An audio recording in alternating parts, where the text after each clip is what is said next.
අපි මුලින්ම ගෝව මල්ලික හොදලා ගන්නවා. හොඳට හොදලා ගන්න ඕනේ.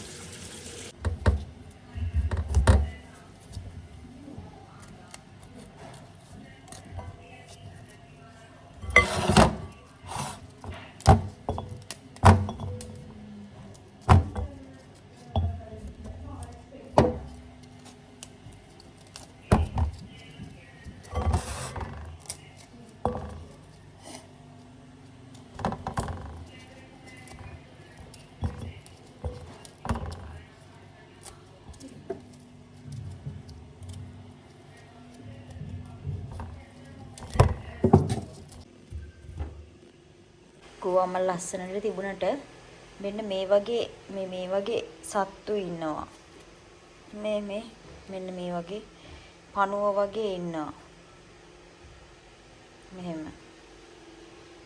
ඒකෙන්ද ඒක පොඩ්ඩක් හොඳට බලලා මේ අපි කපා ගන්න ඕනේ. අනිවාර්යෙන් මේ වගේ හිලක් තියෙනවා කියන්නේ වේරම ඉන්නවමයි. ඒ කියන්නේ පණුව ඉන්නවමයි අනිවාර්යෙන්. මේකෙත් මට එකෙක් හිටියා හම්බුණා.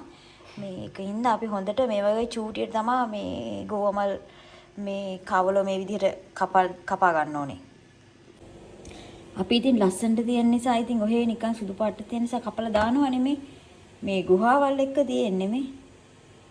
ඉතින් ඒ හින්දා මේ චුට්ටක් හොඳට බලලා කපන්න ඕන. මේ වගේ උඩින් කළු පාට තියෙනවනම් යටින් අනිවාර්යෙන් ඉන්නවත් ඇවිල්ලා වගේ. මේක නම් ගෙනල්ලා දැන් දවස් දෙක තුනක්. මේක ටිකක් පරණයි. ඒ නිසා තමයි මං හිතන්නේ මෙහෙම වෙලා තියෙන්නේ. ඒ වුණත් අපි හොඳට මේක මේ බලලා කපා ගන්න ඕනේ.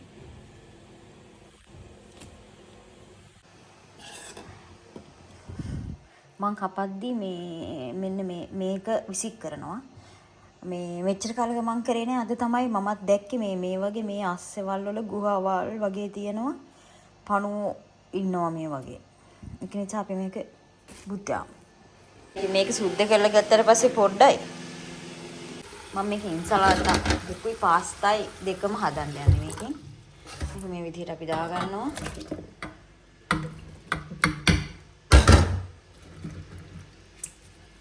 දාගෙන අපි ලිපෙන් තියලා තඹ ගමු.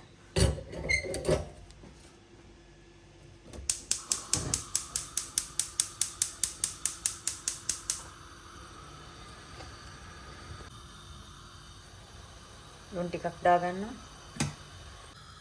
අපි දැන් කවල එක තඹ ගන්නවා. අපි දැන් මේක පෙරා ගන්නවා.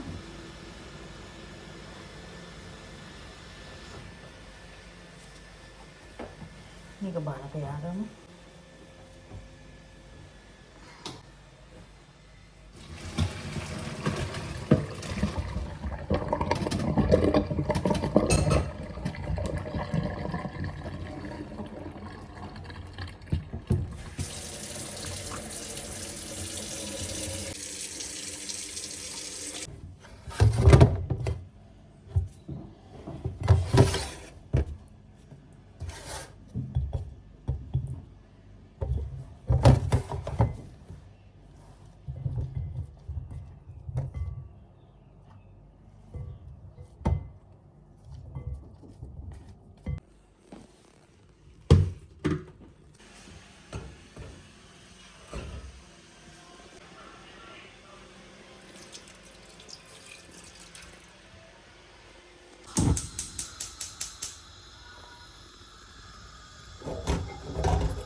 මේකයි තඹ ගමු.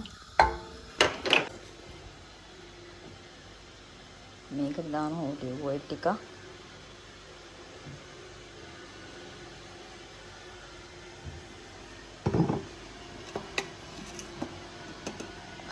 ලුණු කුඩු ටික.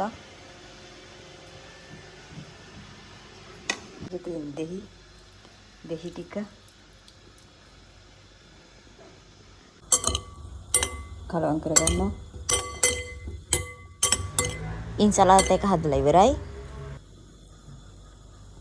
mettiamo un po' di sale. ආයි ලුණු ටිකක් දානවා. අපි ලුණු ටිකක් දාලා ආයි චුට්ටක් තඹ ගන්නවා. මේක හොඳට තැම්බෙන්න ඕන.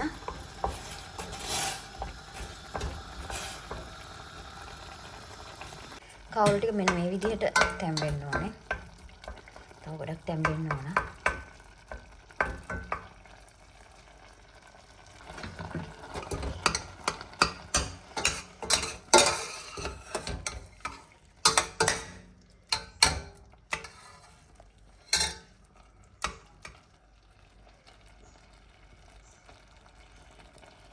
මෙන්න මේ ගන්නට වෙනකම් අපි තම්බ ගන්නවා. මම පාස ටිකක් තම්බලා ගත්තා.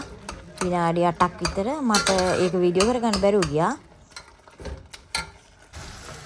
ඊට පස්සේ අපි තම්බගත්ත පාස්තා එක අපි හදාගත්ත මිශ්‍රණයට දාලා විනාඩි 2ක් වගේ ආයෙ ටිකක් තිපේ තියලා ගන්නවා.